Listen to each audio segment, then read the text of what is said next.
that this prophet, this unlettered prophet sallallahu alaihi wasallam, is the one that each and every one of us can at least take a share from. Right? We can all inherit from him sallallahu alaihi wasallam. We can all claim wiratha, our inheritance from the Prophet sallallahu alaihi wasallam. And so how is that? How is that? Because it doesn't matter. It doesn't matter what, like I said, what your circumstances are, whether you're an orphan or whether you're a parent, whether you're a child or whether you're an adult, if you're a husband or a wife, or if you were a businessman or a leader of a country or the leader of a community, or if you were a warrior or a saint. These things don't matter. Whether you were a person who was a widower, who had lost your loved one, lost your spouse, or you had lost your child, or you had, lost someone else in your family.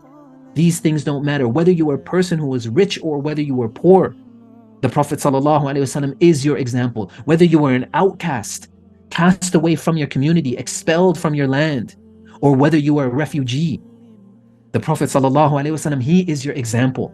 And all of these things that I'm saying, these were experienced by the Prophet ﷺ.